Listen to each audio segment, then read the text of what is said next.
Hello everyone, स्वागत है आप सभी का आपके अपने यूट्यूब चैनल पर।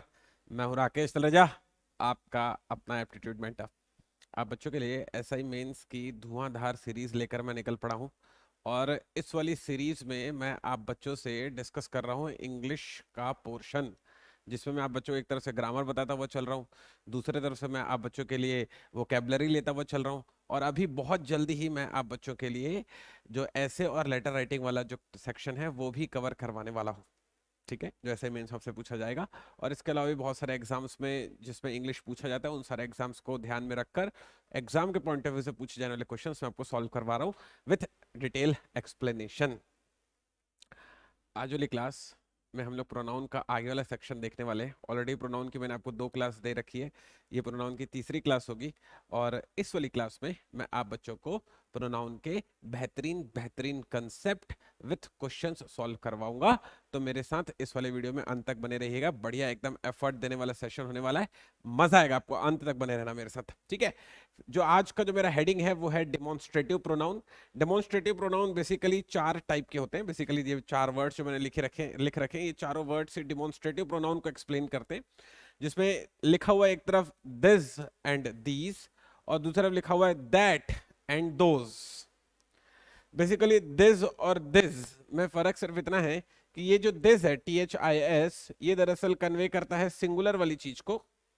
ये जो दिस है ये दरअसल कन्वे करता है सिंगुलर वाली चीज को, this one is the singular. और जो दीज ये कन्वे करता है दरअसल प्लूरल वाली चीज को। ठीक है, और वैसे ही दैट जो दरअसल कन्वे करता है सिंगुलर को, और दोज कन्वे करता है प्लूरल को। इसे आपको दिमाग में रखना चाहिए कि दिस का प्लूरल दीज होता है और दैट का प्लूरल दोज होता है। ये आपको दिमाग में रखना चाहिए। ठीक है, और इन दोनों में क्या फर्क है? इन दोनों में आपसी फर्क ये है, इन दोनों में आपसी फर्क है, दीज और दैट में फर्क ये है कि जो दिस है वो दरअसल यह को बताता है, और दैट जो है वो दरअसल वह को बताता है। मतलब जैसे अगर कोई चीज मेरे पास है तो मैं बोलूंगा दिस इज माई पेन। अगर कोई चीज मेरे से दूर है तो मैं बोलूंगा दैट इज माई कार। सीना आपको समझ में हम लोग किस तरह से इसे कहते हैं? आइडिया क्लियर हो गया आप सारे बच्चों को? ठीक, तो अब मैं क्या करने वाला हूँ, मैं इस पर ना एग्जाम में पूछे वाले क्वेश्चन आपको सॉल्व करवाने वाला हूँ। जितनी मैंने आपको थ्योरी दी है, इतनी थ्योरी इन क्वेश्चंस को सॉल्व करने के लिए सफिशिएंट है। इसे नोट कर लीजिएगा और अपने दिमाग में सेट भी कर लीजिएगा। चलिए जरा फटाक से चलते हैं। अरे ऊपर जाना है, नीचे आ रहा है ये। हाँ, ये आ गया अपने पास क्वेश्चन आंसर वाला सेशन। क्वेश्चन नंबर 1 लिखा हुआ है। ऐसे क्वेश्चंस आएंगे आपके एग्जाम में और उसमें आपको एरर फाइंड आउट करके बताना रहेगा। तो क्या लिखा हुआ है एक बार देखते हैं, जरा बात को समझो। इंग्लिश के अगर आप क्वेश्चंस तो सोचोगे कि मैं कोई फॉर्मूला दूं आप रट लो और आपका काम बन जाए, तो ऐसे नहीं चलेगा। बेसिकली आपको क्या करना है, आपको दरअसल इन सारे क्वेश्चंस को फटाफट सॉल्व करने की कोशिश करनी है और मेरे साथ इतना प्रैक्टिस कर लेना है कि ये चीजें आपके दिमाग में जैसी की है वैसी तैसी सेट हो जाए जाकर। कैसे? चलो सीखते हैं। Both girls are bold but this is bolder than those. वो कह रहा है कि दोनों ही गर्ल्स जो है होशियार है, पर ये वाली जो है उससे ज्यादा होशियार है। अब देखो उसने कहा है साफ साफ कि अपने पास ना बोथ गर्ल्स है। बोथ गर्ल्स है मतलब कितनी गर्ल्स है भाई? 2 गर्ल्स है। उसने मुझे कहा है कि 2 गर्ल्स हैं दरअसल। ठीक है ना? अब क्योंकि 2 गर्ल्स है तो इस वजह से जब वो कहता है कि ये वाली लड़की, तो ये जो दिस है वो पास वाली लड़की को बताता होगा। ये वाली लड़की उस वाली लड़की से ज्यादा होशियार है, तो उस वाली लड़की के लिए उसने यहां पर यूज किया हुआ है दोस्त। अब मुझे बताओ, जब 2 ही लड़कियां हैं, जब उसने कह दिया ये वाली लड़की उस वाली लड़की से, तो ये वाली लड़की जब कह दिया 2 ही लड़कियां, तो उधर एक ही लड़की बची होगी ना। बात को समझे आप? मतलब मैं कहने की कोशिश कर रहा हूँ कि जब 2 ही लड़कियां, जब एक यहाँ खड़ी है तो दूसरी मतलब एक ही लड़की होगी जो वहां पे खड़ी होगी, तो वो सिंगुलर होना चाहिए था। तो सिंगुलर होना चाहिए, उसने दोस्त क्यों लिखा है? इसको लिखना क्या चाहिए था? इसको लिखना चाहिए था दैट।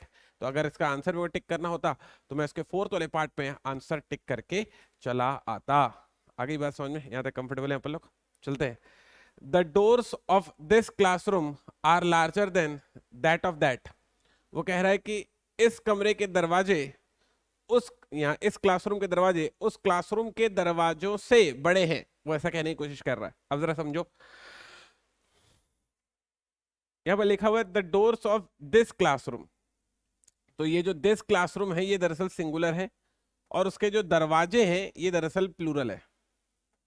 तो वैसे ही are larger than that of that, मतलब उस क्लासरूम के दरवाजों से, है ना? तो उस क्लासरूम के दरवाजे से जब मुझे कहना है तो उसके लिए वो यहाँ पर दैट ऑफ दैट कह रहा है।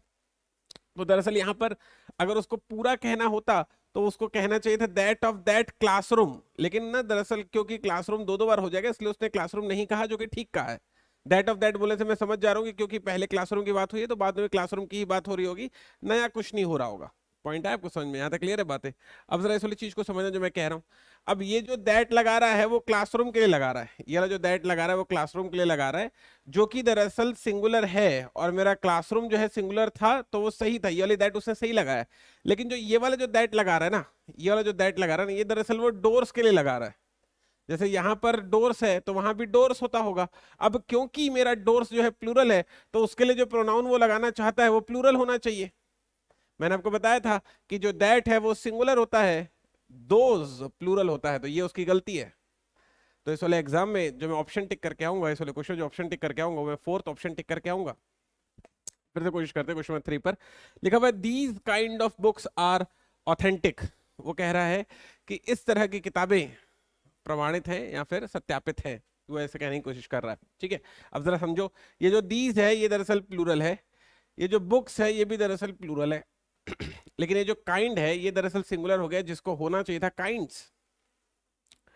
आगे बात समझ में? तो इसका जो सही जवाब है वो ऑप्शन नंबर 2 होता, काइंड्स होना चाहिए था, क्योंकि जब प्लूरल चल रहा है तो पूरा ही सब कुछ प्लूरल होना चाहिए। मैं ये मान के चल रहा हूँ कि यहाँ तक आप सारे बच्चों क्लियर हो चुका होगा।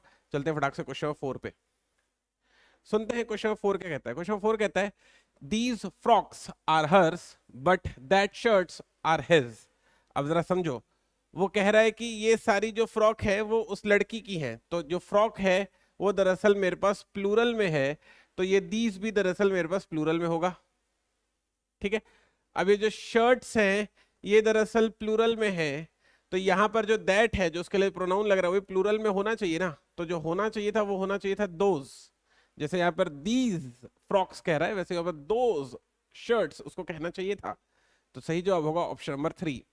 चलते हैं क्वेश्चन 5 पर। क्वेश्चन 5 कहता है the students of this class are more intelligent than that of that class.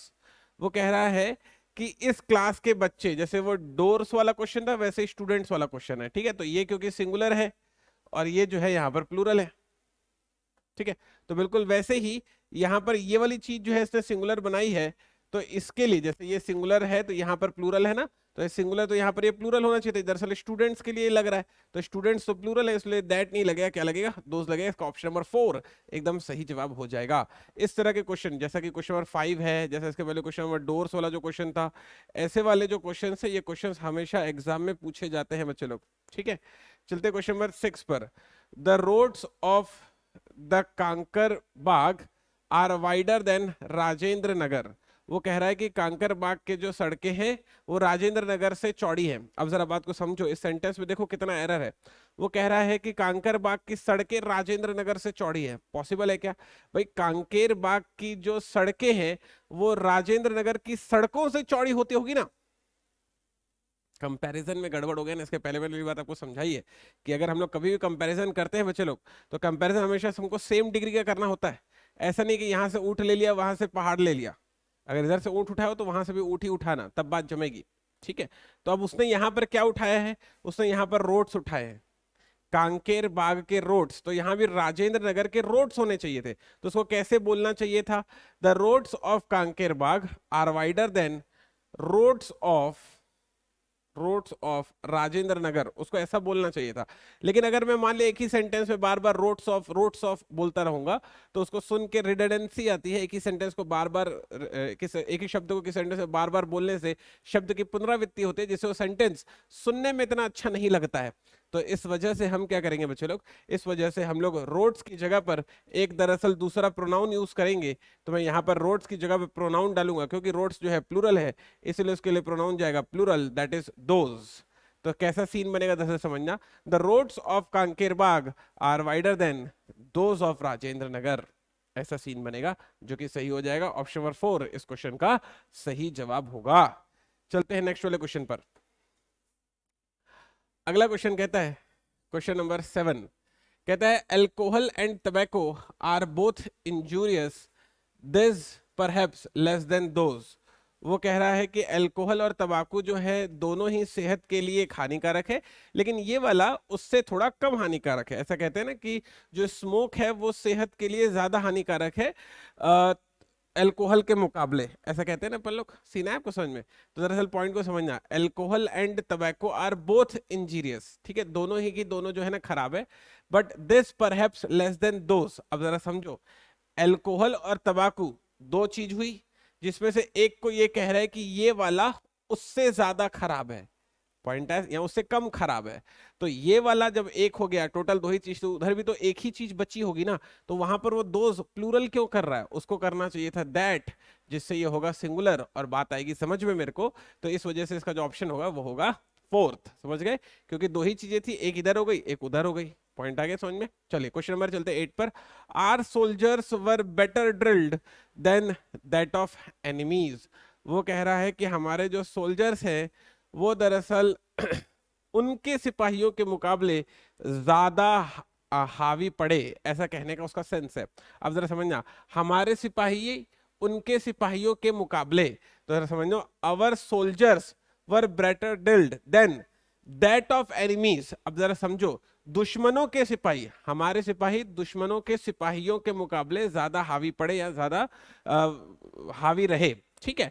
तो जरा समझो, यहां पर पॉइंट ये है यहां पर कि ना सोल्जर्स की बात चल रही है। सोल्जर्स क्या है बच्चे लोग? सोल्जर्स है प्लूरल। तो एनिमी के, दुश्मनों के भी सिपाही बहुत सारे होते होंगे, जैसे यहां पर सोल्जर्स उसने प्लूरल में लिया है, तो उसके लिए जो प्रोनाउन है दैट वो भी दरअसल प्लूरल में होना चाहिए। तो यहां पर जो शब्द आएगा वो आएगा दोज, ठीक है? तो कैसा सीन बनेगा? Our soldiers were better than drilled those of enemies, ठीक है? नेक्स्ट है, the climate of Belgium is like that of Pune. वो कह रहा है कि जो बेल्जियम का जो वातावरण है, जो वायुमंडल है, वो पटना के, सॉरी, पुणे के वायुमंडल की तरह है। अब जरा समझो, यहाँ पे कह रहा है बेल्जियम का क्लाइमेट, तो यहाँ पर भी उसने लगाया है पुणे का क्लाइमेट, लेकिन क्लाइमेट की जगह उसने प्रोनाउन डाल दिया, जो कि एकदम उसने सही किया है, क्योंकि एक ही शब्द की नहीं तो बार बार पुनरावृत्ति हो जाती। इस वजह से यहाँ पर दैट जो एकदम सही है, और उसमें मैं टिक करके आऊंगा ऑप्शन नंबर 5, नो एरर। जरा बात को समझो, एग्जाम में ना बच्चे लोग ऐसे क्वेश्चंस भी आते हैं जिसमें ना कोई एरर नहीं होता, तो ऐसा नहीं कि उसने स्पॉट एरर बोला तो जबरदस्ती एरर ढूंढ के ही ला रहे हैं, जरूरी नहीं है। कभी कभी नो एरर भी आता है, वो भी आप टिक कर सकते हैं, ठीक है? चलिए आगे बढ़ते हैं, चलते हैं नेक्स्ट वाले क्वेश्चन की तरफ। क्वेश्चन नंबर 10 देखते हैं क्या कहता है। क्वेश्चन नंबर 10 है हमारे लिए बच्चे लोग, cows and horses are both useful animals, these carry us from one place to another and that give us milk. वो कह रहा है कि गैया और घोड़े दोनों ही हमारे लिए बहुत उपयोगी हैं, एक हमको एक स्थान से दूसरे स्थान पर ले जाते हैं और दूसरे हमें दूध देते हैं। आ गई बात समझ में? अब जरा समझो, ये गैया है प्लूरल, ये घोड़े हैं प्लूरल, तो इनके लिए जो भी प्रोनाउन डलेगा वो क्या होना चाहिए? प्लूरल। अब जरा समझो, ये जो दीज है ये दरअसल प्लूरल है, ओके? तो फिर ये जो दैट होगा ये भी दरअसल क्या होना चाहिए? प्लूरल। ये दीज इन घोड़ों के लिए है और ये दोज इन गैया के लिए है, तो जवाब होगा दोज गिव अस मिल्क। तो इसका जो ऑप्शन टिक करके आऊंगा वो टिक करके आऊंगा 4, फोर्थ नंबर का ऑप्शन इस क्वेश्चन का सही जवाब बनेगा। यहां तक आइडिया मिला सारे बच्चों को? कंफर्टेबल है? चलिए चलते हैं नेक्स्ट वाले क्वेश्चन की तरफ। क्वेश्चन नंबर देखते हैं 6, सॉरी, नेक्स्ट टाइप देखते हैं प्रोनाउन का। अगला टाइप है मेरा दैट इज इनडेफिनेट प्रोनाउन। एक टाइप का प्रोनाउन बच्चों लोग हमने ना बहुत इत्मीनान से बहुत अच्छे से कंप्लीट कर लिया। अब हम लोग अगले टाइप के प्रोनाउन पर चर्चा करने वाले हैं। ये प्रोनाउन भी आपके एग्जाम में बढ़िया बढ़िया क्वेश्चन लेकर आता है, कंसेप्ट दूंगा और उसके क्वेश्चन भी सॉल्व करवाऊंगा।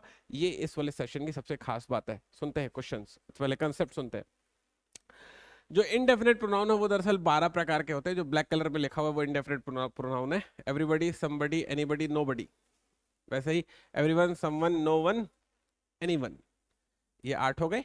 अब नीचे के हैं 4, एवरीथिंग, समथिंग, एनीथिंग, नथिंग। ऊपर के 8, नीचे के 4। आगे बात समझ में? यहाँ तक कंफर्टेबल है अपन लोग? ठीक है, आइडिया मिला। और दूसरी बात क्या है, जो इसमें कंसेप्ट है वो ज्यादा इंपॉर्टेंट है। कंसेप्ट ये है कि ऊपर के जो 8 लिखे हुए हैं, क्योंकि देखो ये एवरीबडी, समबडी या एवरीवन, नो वन, ये दरअसल ना सजीवों के लिए लिखा जाता है हमेशा, ठीक है? चाहे वो फीमेल हो चाहे वो मेल हो, उससे फर्क नहीं पड़ता, लेकिन सजीव होने चाहिए, ये शर्त है। तो उनके लिए हमेशा जो आपको प्रोनाउन यूज करना है, मान लिया अगर कभी एवरीबॉडी एज सब्जेक्ट यूज किया गया, तो कंसेप्ट ये है कि इसके लिए प्रोनाउन हमेशा ही, हिम, हिज या हिमसेल्फ में से ही प्रयोग किया जाएगा, कोई दूसरा नहीं लिया जाएगा। समझ गए मैंने क्या बताया?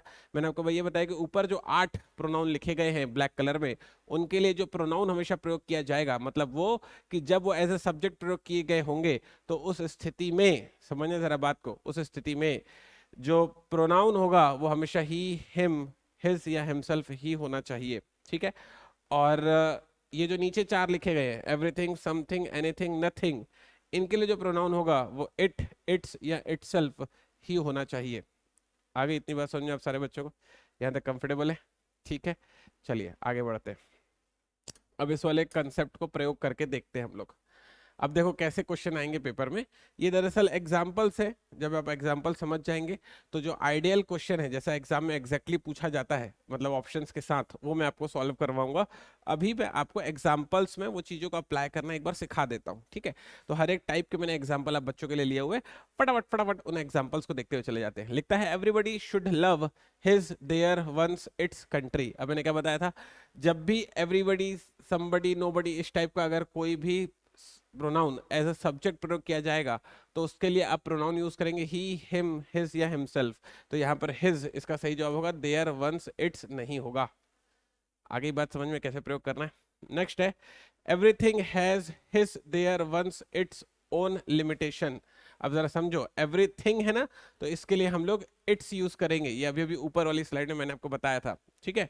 नेक्स्ट है एवरीवन लाइक या फिर likes to have his way. वो कह रहा है कि हर एक के पास जो है अपना अपना रास्ता है चलने का। तो बात को समझो, अगर कभी एवरीवन, एवरीबडी, समबडी, इस तरीके से अगर जो है टर्म यूज किए जाते हैं, ठीक है ना, तो उनके लिए हमेशा जब आप वर्ब लेंगे तो वो सिंगुलर होना चाहिए, क्योंकि ये भी सिंगुलर ही होते हैं। और सब्जेक्ट और वर्ब के बीच में मैंने बताया था एग्रीमेंट साइन रहता है, अगर सब्जेक्ट सिंगुलर तो वर्ब भी सिंगुलर। और मैंने आपको बताया था कि वर्ब के केस में एस या ईएस लगाने से वो सिंगुलर बनते हैं। तो इसका जो सही जवाब होगा वो होगा लाइक्स।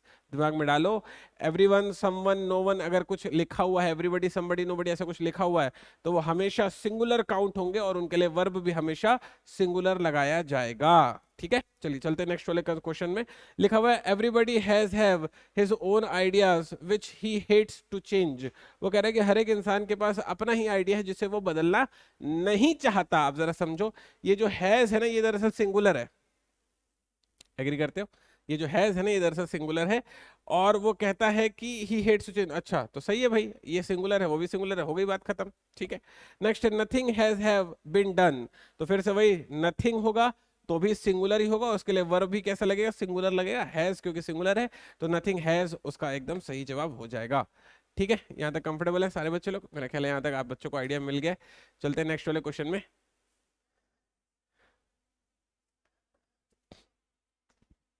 कहता है everybody can not be intelligent, can he या दे। अब देखो, ये वाली जो बात है मैंने जो आपको सिखाई वो एकदम सही सिखाई है।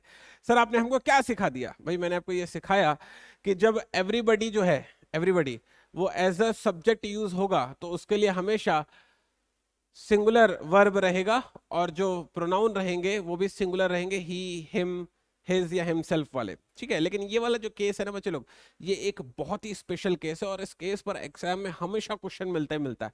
इस केस को समझो, ये कौन सा केस है? ये वो केस है जहां पर लिखा हुआ है क्वेश्चन टैग, ये वो वाला केस है। ठीक है, ये वो केस है जहां पर लिखा हुआ है क्वेश्चन टैग। आ गई बात पकड़ में? तो क्वेश्चन टैग वाले केस में ना कंसेप्ट थोड़ा सा बदल जाता है। क्वेश्चन टैग वाले केस में ये जो एवरीबडी है ना, ये क्या करता है, ये फिर प्लूरल प्रोनाउन मांगना स्टार्ट कर देता है। एवरीबडी, समबडी, एनीबडी, जितने भी 8 बताए थे मैंने ऊपर अभी ब्लैक कलर में जो लिखा था, वो सारे के सारे ना प्लूरल प्रोनाउन डिमांड करना स्टार्ट कर देते हैं। तो जरा समझो कैसे होगा। Everybody can not be intelligent, can वैसे सामान्य रूप से ही लगना था, लेकिन क्योंकि क्वेश्चन टैग वाला स्पेशल केस है, क्वेश्चन टैग वाला जिसमें क्वेश्चन मार्क लगा रहता है, तो उस स्थिति में ही नहीं लगेगा, दे लगेगा। ये एक ब्यूटीफुल कंसेप्ट है इनडेफिनेट प्रोनाउन पर, जो आपके एग्जाम में हमेशा पूछे जाते हैं। ठीक है, फिर से देखते हैं। Everyone does his work, don't they या डजंट ही। अब जरा समझो, एवरीवन है तो हमेशा अपने साथ ही, हिज या हिमसेल्फ ही लेता, लेकिन एक स्पेशल केस है। कौन सा केस है सर? क्वेश्चन टैग वाला केस है। और क्वेश्चन टैग वाले स्पेशल केस में मैंने आपको क्या समझाया कि उस स्थिति में डजंट ही नहीं होता है, डोंट दे होता है, वो प्लूरल की डिमांड करता है, क्योंकि प्रोनाउन प्लूरल है तो उसके लिए वर्ब भी प्लूरल लिया गया है। आगे बात समझ में? ठीक। नेक्स्ट है everything is bright and beautiful, isn't it, या फिर दे। अब वो कह रहा है कि सब कुछ बहुत एवरीथिंग इज ब्राइट एंड सब कुछ बहुत सुनहरा और चमकीला है, नहीं क्या, ऐसे वो बोल रहा है। तो इस बात को समझना कि जब वो 8 होंगे, कौन से 8 होंगे? Everybody, somebody, nobody, anybody, everyone, someone, no one, anyone, ये जो ऊपर लिखे हुए थे, जब 8 होंगे तो वो लोग हमेशा जो है ना प्लूरल वाले प्रोनाउन की डिमांड करते हैं क्वेश्चन टैग वाले केस में। लेकिन जो नीचे के जो 4 थे, एवरीथिंग, समथिंग, एनीथिंग, नथिंग, ये जो नीचे के जो 4 थे, ये जो चारों है ना बच्चे लोग, समझना जरा बात को, ये जो चारों है ना, ये लोग चाहे क्वेश्चन टैग हो या ना हो, हमेशा सिंगुलर प्रोनाउन ही मांगते हैं, जो कि इट या इटसेल्फ या इट्स होता है। तो क्योंकि यहाँ पर एवरीथिंग लगा हुआ है, ये वाली बात बहुत ज्यादा इंपॉर्टेंट है। तो एवरीथिंग वाले केस में, एवरीथिंग वाले केस में इजंट इट नहीं होगा, इजंट सॉरी इजंट दे नहीं होगा, इजंट इट ही होगा। पॉइंट है समझ में? हालांकि नियम के हिसाब से क्वेश्चन टैग था तो उसको प्लूरल लेना था, लेकिन ये बात सिर्फ उन 8 के लिए है जो ऊपर वाली लाइन में लिखे हुए थे। नीचे के जो 4 हैं, जो कि एवरीथिंग, समथिंग, एनीथिंग और नथिंग है, इनके लिए हमेशा सिंगुलर टर्म ही यूज करेंगे, जो कि इट, इट्स या इटसेल्फ ही होगा, चाहे क्वेश्चन टैग हो या ना हो। मेरा ख्याल है इस वाली बात को आप बढ़िया तरीके से समझे होगे। चलते हैं आगे। One should love one's his one's their country. ठीक है, तो वो कह रहा है कि हर एक इंसान को अपने कंट्री से प्यार करना चाहिए, वो ऐसा कह रहा है। ठीक है भाई, अच्छी बात है, करना चाहिए, करेंगे हम लोग दिल लगा के। पॉइंट को दरअसल समझो मैं कह रहा हूँ। पॉइंट दरअसल ये है कि क्योंकि जो सब्जेक्ट है ना, क्योंकि जो सब्जेक्ट है ना, क्योंकि जो सब्जेक्ट है ना वो दरअसल वन लिखा हुआ है, क्योंकि जो सब्जेक्ट है ना वो वन लिखा हुआ है, तो जरा समझना जो मैं कहने की कोशिश कर रहा हूँ। जब सब्जेक्ट वन यूज होता है, दरअसल यहाँ पे समझो वन का यहाँ पर जो अर्थ है ना, बहुत इंपॉर्टेंट कंसेप्ट दे रहा हूँ इस वाली क्लास का।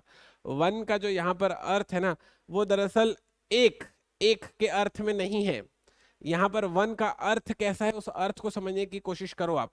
वन का जो अर्थ है ना बच्चे लोग, वो दरअसल कुछ ऐसा है, जैसे मान लिया कि मैं एक सामान्य रूप से बात कहता हूँ कि यार सिगरेट मत पिया करो, तो अगर मैंने किसी को कहा कि स्मोक मत किया करो, तो वो ना बुरा मान जाएगा कि सर अब मेरे को कैसे बोल दिए, देखो कभी मेरे को स्मोक करते हुए, कैसे बोल दिए सर आप, ऐसे। तो मतलब मैंने ये कहा कि ऐसी कोई बात जो किसी स्पेसिफिक को बोलने से उसे बुरी लग सकती है, तो सामान्य रूप से क्या कहा जाता है, उस बात को जनरल वे में कहा जाता है। ताकि अगर मान लिया कि कोई इंसान पीता हो, स्मोक करता हो, तो वो ना करे, और अगर नहीं कर रहा है तो अच्छी बात है, नहीं कर रहा है, तो इससे ये हुआ कि किसी को ना बुरा नहीं लगा। अगर मैं कहता हूं कि स्मोकिंग किल्स, या मैं कहता हूं कि जो स्मोकिंग है वो खराब आदत होती है, नहीं करनी चाहिए, तो अब मैं देखो, मैंने जब इस बात को इस तरह से कहा, तो मैंने क्या कहा, मैंने ना जनरल वे में कहा, मैंने किसी को भी पॉइंट आउट करके नहीं कहा कि भाई तुम स्मोकिंग मत किया करो। अगर मैं किसी को ये बात कहूंगा तो इससे ये होगा कि अगर वो नहीं करता होगा तो उसे हर्ट हो जाएगा। सीना है आपको समझ में? तो सर अगर मान लो स्मोकिंग कर रहा है और आप उसको बोल रहे हो कि स्मोकिंग मत कर रहे हो, तो क्या गलत कर रहे हो सर आप? पॉइंट को समझो ना, मैं जो कहने की कोशिश कर रहा हूँ। उसका अगला क्वेश्चन आएगा कि भाई मैं कर भी रहा हूँ तो अपने पैसों से करो, तुम्हारा क्या जा रहा है? फिर फिर क्या बोलोगे? कर। अब क्या करेगा? कर ही ले, ले ले अपने पूरे फेफड़े निकाल ले बाहर, ऐसा खींच, ये बोलोगे उसको? भाई बात को समझो ना, तुम उसके गले क्यों पड़ रहे हो? उसको ऐसी सलाह दो जिस पर उसे लगना चाहिए कि अगर वो करता है तो उसका फायदा है, नहीं करता है तो उसका मन है। सीना है आपको समझ में? ओके। तो जब ऐसी सलाह देनी होती है जिससे सामने वाला अगर करे तो उसका फायदा हो जाए, लेकिन तुम उसे जबरदस्ती मत करो, है ना? और इस बात का भी ध्यान रखो कि तुम इतने भी ज्ञानबाजी ना कर लो कि तुम्हारे कहने से उसको बुरा लग जाए। समझ गए? तो इस वजह से ना एक जनरल अर्थों में अपनी बात कहनी पड़ती है। ठीक है, तो उस स्थिति में जब हमें जनरल अर्थों में अपनी बात कहनी पड़ती है, तो उस स्थिति में हम लोग एज अ सब्जेक्ट वन का यूज करते हैं। जैसे यहां पर लिखा हुआ है one should love one's country, मतलब कहने का अर्थ यह है कि हर एक इंसान को अपने देश से प्यार करना चाहिए। अब मैं ये वाली बात अगर किसी को स्पेसिफिक करके बोलूंगा कि तुमको अपने देश से प्यार करना चाहिए, तो वो क्या बोलेगा मेरे को, तो मैं नहीं करता हूँ क्या? बोला नहीं हूँ कभी वंदे पे मातरम, इनकलाब पे जिंदाबाद, बोला नहीं हूँ कभी? वो चिढ़ जाएगा मेरे से और हो जाएगी क्रांति। ल- लेकिन अगर मैं बोलूंगा कि भाई सभी को अपने देश से या हर एक को अपने देश से प्यार करना चाहिए, तो मैंने किसी को पॉइंट आउट तो नहीं किया। जो करता होगा बहुत अच्छा है, जो नहीं करता होगा सुन के करना स्टार्ट कर देगा, और क्या।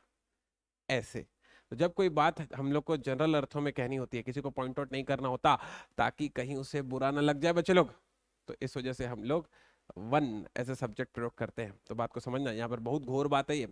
जब one as a subject use होगा तो उसके लिए प्रोनाउन हमेशा वंस ही रहेगा, दिमाग में सेट कर लो। सभी को अपने देश से प्यार करना चाहिए, ऐसे बोलेंगे अपन लोग। और ये वंस क्या है सर, जरा समझना। और ये वंश क्या है सर? दरअसल ये वाला जो वंश है ना, प्लूरल वाली बात को बता रहा है। ये अधिकार मैंने बताया था ना, अपोस्ट्रोफी एस से अपन का के की वाली बात को बताते हैं। तो ये जो है ना अधिकार को बता रहा है, ये अधिकार को बता रहा है। और ये जो है ना दरअसल प्लूरल वाला वन, प्लूरल वाले वन को बता रहा है। इसको मैं यूज करना आगे सिखाऊंगा कि कैसे यूज होता है, अभी जरूरत इसकी है। ठीक है, चलो और देखते हैं थोड़ा। One should help oneself, himself, their self, one selves. तो मैंने क्या बताया कि जब भी one as a subject use होगा तो उसके लिए हम लोग को वन ही प्रोनाउन का प्रयोग करना है। तो ये दोनों तो नहीं होंगे, आगे बात समझ में। अब या तो वन सेल्फ होगा या तो वन सेल्स होगा। अब क्योंकि वन जो है सिंगुलर है, सिंगुलर है, तो इसके लिए प्लूरल वाला टर्म नहीं लगेगा ना बच्चे लोग। आगे वन सेल्फ इसका सही जवाब होने वाला है। ठीक है, नेक्स्ट है, this is a new table that is a old one. वो कह रहा है कि ये वाली जो टेबल है ना वो नई है लेकिन वो वाली पुरानी है। अब जरा बात को समझो, अपन वन का जो प्रयोग है ना इस तरह के अर्थों में भी करते हैं। जब मैं कहता हूं कि ये वाली टेबल नहीं है लेकिन वो वाली पुरानी है, तो मैं वो वाली टेबल कहना चाहता हूं, जिसको हम लोग दैट वन बोलकर शॉर्ट में निपटा देते हैं, जो कि अच्छी चीज है, करना चाहिए, शॉर्ट में अपनी बात कहनी चाहिए, है ना। तो अपन कैसे बोलेंगे, this is a new table but that is a old one. ये वंस प्लूरल वाली बात को बताता है, जो कि यहां पर नहीं चलेगा क्योंकि यहां पर टेबल सिंगुलर है, उसी के लिए ये लगाया जा रहा था। और ये जो वंस है ये दरअसल अधिकार बताने वाली बात को बताता है बच्चे लोग। तो यहां पर जो है मुझे अधिकार भी तो नहीं बताना था ना, तो इसलिए वन सिर्फ सही है। एक बार प्लूरल चीज का प्रयोग करना नीचे वाले एग्जांपल में सीखते हैं। क्या लिखा हुआ है? लिखा हुआ है these are new tables but those are old one ones ones. अब जरा समझो, यहाँ पर टेबल्स लिखा हुआ है जिसके लिए मेरे को वहां पर प्रोनाउन यूज करना है जो कि प्लूरल है। तो क्योंकि टेबल्स प्लूरल है जिसके लिए प्रोनाउन मेरे को उपयोग करना है, तो फिर उसके लिए प्रोनाउन भी दरअसल प्लूरल ही होना चाहिए। आगे बात समझ में। तो फिर वन नहीं होगा, वंस नहीं होगा, ONES होगा। आगे बात समझ में, यहाँ तक कंफर्टेबल है सारे बच्चे लोग?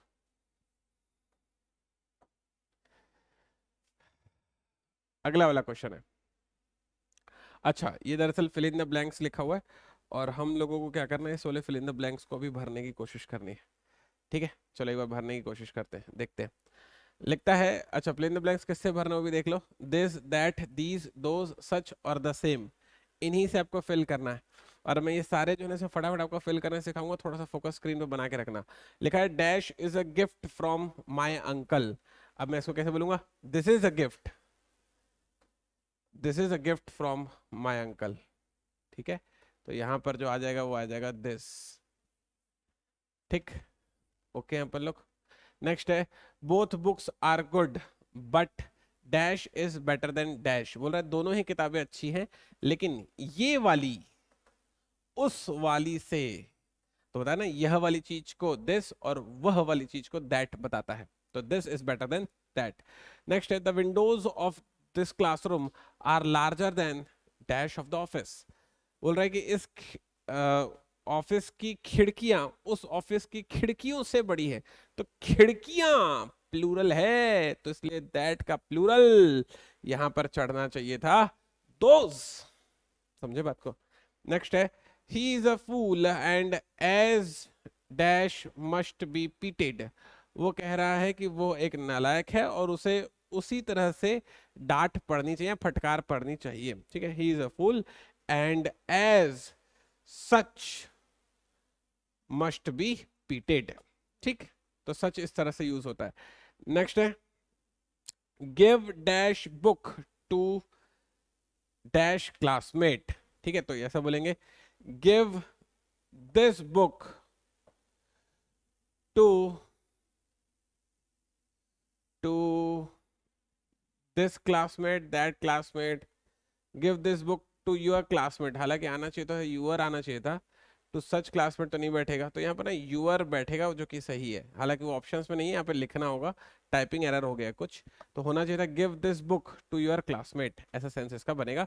थोड़ा सा उसमें टाइपिंग एरर, उसको माइंड मत करना। चलते हैं नेक्स्ट वाले क्वेश्चन पे। अगला क्वेश्चन कहता है, there is no period in ancient Indian history so glorious as dash of Guptas. अब जरा बात को समझना, वो कह रहा है कि ना इंडियन हिस्ट्री में जो पीरियड था, ठीक है, वो इतना ग्लोरियस कभी नहीं रहा जितना कि गुप्ताओं का काल रहा। तो गुप्ताओं का काल रहा, तो मेरे को कहना चाहिए था पीरियड ऑफ गुप्तास, लेकिन बार बार पीरियड पीरियड वर्ड आ जाएगा, इसलिए मैं कहूंगा दैट ऑफ गुप्तास। समझ गए? पीरियड जो है वो कार्यकाल के लिए हो रहा है, जो कि सिंगुलर है। आगे बात पकड़ में, यार ओके पलक। नेक्स्ट वाला कहता है, dash kind of pen is not costly. वो कह रहा है कि इस तरह की जो पेन है वो महंगी नहीं है। तो मेरे को यहाँ पर जो है फिट करना था इनमें से कोई, तो यहाँ पर फिट हो रहा है सच सच काइंड ऑफ पेन, इस तरह की पेन, ऐसा वो कहने की कोशिश कर रहा है। ठीक है, नेक्स्ट वाला क्वेश्चन कहता है, this scooter is better than dash. वो कह रहा है ये वाली जो स्कूटर है उस वाली स्कूटर से अच्छी है, तो this scooter is better than that, ऐसे अपन इसे लिखते हैं। नेक्स्ट है, dash books are mine, dash books are yours. वो कह रहा है कि ये वाली किताबें मेरी हैं, वो वाली किताबें तुम्हारी हैं। तो अब देखो बुक्स जो है ना यहाँ पर प्लूरल में है, तो इसी वजह से यहाँ पर आएगा दीज। ठीक है, these books are mine and those books are yours, ऐसे कहा जाएगा। ठीक है, आइडिया मिल गया बच्चों को। चलते हैं नेक्स्ट वाले क्वेश्चन की तरफ। Question number 10। क्वेश्चन नंबर 10 कहता है, he is dash boy that I saw 2 hours अगो। ये वही लड़का है जिसे मैंने 2 घंटे पहले देखा था। तो मैं कैसे बोलूंगा, he is the same boy, he is the same boy that I saw 2 hours ago. Next है, the climate of Puri is better than dash of Patna। वो कह रहा है कि जो पुरी का जो क्लाइमेट है वो पटना के क्लाइमेट से बेहतर है। तो जैसे यहाँ पर लिखा है क्लाइमेट ऑफ पुरी, तो यहाँ पर होना चाहिए था क्लाइमेट ऑफ पटना, लेकिन क्लाइमेट क्लाइमेट 2 बार हो जाएगा, तो उसकी जगह पर एक प्रोनाउन डालना पड़ेगा, जो कि क्या बनेगा, दैट। नेक्स्ट है, the people of Bihar are more laborious than dash of Mumbai. अब समझो जरा इस वाली बात को, उसने कहा है द पीपल ऑफ बिहार, तो बिहार के लोग, वैसे ही होना चाहिए था मुंबई के लोग, यहाँ पर लोग आना चाहिए, पीपल आना चाहिए, लेकिन पॉइंट को समझो, पीपल पीपल 2 बार हो जाएगा, इसलिए मेरे को प्रोनाउन डालना पड़ेगा, प्रोनाउन होगा यहाँ पर दोज। पॉइंट समझे आप? नेक्स्ट है, the price of this book is as much as dash of that book. वो कह रहे हैं कि इस किताब का जो दाम है वो उस किताब के दाम के जितना है।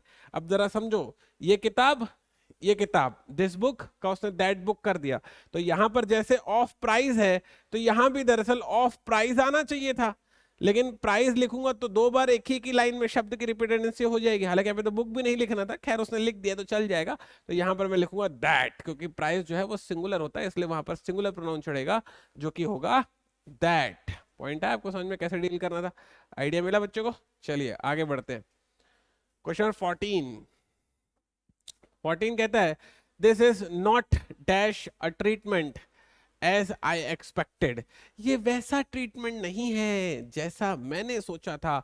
This is not such a treatment, तो जैसा मैंने सोचा था उसके लिए अपन सच वाले शब्द का प्रयोग करेंगे। ठीक है, नेक्स्ट है, the more you read dash book the more you will like it. वो कह रहा है कि इस किताब को आप जितना पढ़ोगे उतना आप इसे पसंद करने लगोगे। The more you read this book the more you like it.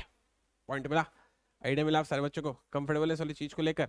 तो ये हो गया अपना इनडेफिनेट प्रोनाउन के फिल इन द ब्लैंक्स वाले क्वेश्चन। ठीक है, अब हम लोग करने वाले हैं फिल इन द ब्लैंक्स पर, मतलब इनडेफिनेट प्रोनाउन पर थोड़े मिक्स वाले क्वेश्चन। अब जरा समझते हैं कि मिक्स वाले क्वेश्चन कैसे सॉल्व होते हैं। चलो फटाफट देखते जाते हैं। लिखा है dash should take care of one's house. तो यहाँ पर प्रोनाउन जो है वंस प्रयोग किया गया। तो मैंने आपको सिखाया था कि जब प्रोनाउन वंस का प्रयोग किया जाएगा तो उसके लिए सब्जेक्ट रहेगा वन, तो यहाँ पर आ जाएगा वन। ठीक है, नेक्स्ट है dash says that truth has power. कह रहा है कि हर एक इंसान ऐसा कहता है, हर कोई कहता है कि सच में शक्ति होती है। तो यहां पर आ जाएगा एवरीवन। एवरीवन इसका सही जवाब है। ठीक है, नेक्स्ट है सर आपने एवरीवन क्यों कहा? ये भी तो कह सकते हैं कि सभी कहते हैं कि सच में शक्ति होती है। हाँ बिल्कुल, ऑल होता तो भी सही हो जाता, लेकिन मेरे को ना वर्ब से पता चला। ऑल के साथ अपन प्लूरल वर्ब लेते हैं, एवरीवन के साथ में वो सिंगुलर वर्ब लेते हैं, और ये जो सेज है ना वो दरअसल सिंगुलर है, इसलिए वहां पे सब्जेक्ट जो है ना मेरे को वो लेना था जो सिंगुलर वर्ब को स्वीकार कर सके, और वो कोई और नहीं, वो एवरीवन ही है। नेक्स्ट है डैश आर बॉर्न पोएट्स। वो कह रहे हैं कि कुछ लोग जन्म से ही कवि होते हैं, कुछ लोग यहाँ आकर गम खा के कवि हो जाते हैं, कुछ लोग जन्म से कवि हो जाते हैं। तो सम आर बॉर्न पोएट। ठीक है, नेक्स्ट है dash is better than nothing. वो कह रहा है कि कुछ तो नहीं से बेहतर है, तो यहां पर बनेगा something is better than nothing. Next है give dash book to dash classmate. अच्छा, फिर से वही वाला रिपीट हो गया, सेंटेंस एरर है इसमें, जाने देते हैं इसको। क्वेश्चन नंबर 6, क्वेश्चन नंबर 6 है डैश हेल्प यू समबडी या एनीबडी। अब जरा समझो, एनी जो है ना, एनी जो है ना वो दरअसल हम लोग यूज करते हैं जैसे कोई निगेटिव बात होती है उसमें, या प्रश्नवाचक में। और समबडी जो है हम लोग यूज करते हैं पॉजिटिव बात होती है उसमें और प्रश्नवाचक में। तो ये पॉजिटिव और क्वेश्चन टैग में आता है, ये निगेटिव और क्वेश्चन टैग में आता है। इंपॉर्टेंट पॉइंट है।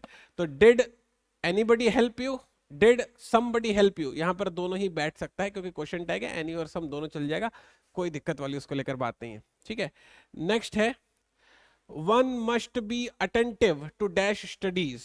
तो यहां पर देखो one as a subject use हुआ है, तो मैंने आपको कहा था कि उसके लिए प्रोनाउन भी उसी तरह का लगेगा, तो यहां पर वंस सही हो जाएगा। ठीक है, नेक्स्ट है dash was allowed to go out. वो कह रहा है कि कोई भी बाहर जाने के काबिल नहीं है। ठीक है, तो यहां पर होगा या किसी भी बाहर जाने की अनुमति नहीं है, तो none was allowed to go out. Next है only Vikas can remain here dash may go home. वो कह रहा है कि सिर्फ और सिर्फ विकास यहाँ रुकेगा, बाकी घर जाएंगे, तो उसके लिए अपन क्या यूज करते हैं? अदर्स। तो यहाँ पर आ जाएगा अदर्स। एकदम एग्जाम में आने वाले क्वेश्चन करा रहा हूँ, एकदम ध्यान से सीख जाओ, पेपर में आने चाहिए क्वेश्चन और आपसे बनना भी चाहिए। जो कि ना बनाए ना वहां जाकर और गलती करके आए या फिर, तो लगूंगा डांटने। फिर जरा सीखो इस इत्मीनान से। कहता है डैश वॉज वेल अरेंज्ड। वो कह रहा है कि हर एक चीज अच्छी तरह से जमी हुई है। तो ये जो मैंने बताया जो एवरीवन है, ये दरअसल यूज होता है सजीवों के लिए। अब इंसानों को तो बैठा के नहीं जमा दोगे ना, चीजों को जमाओगे, तो इसके लिए यूज होगा एवरीथिंग। तो यहाँ पर जो सही जवाब होगा वो होगा एवरीथिंग। आई होप यहाँ तक आप सारे बच्चों को इंडेफिनिट प्रोनाउन का सेक्शन बहुत अच्छे तरीके से समझ में आया होगा। मुलाकात करूंगा आपसे प्रोनाउन की अगली क्लास में और भी इसी तरह के बेहतरीन बेहतरीन कंसेप्ट के साथ। तब तक अपना ख्याल रखिएगा।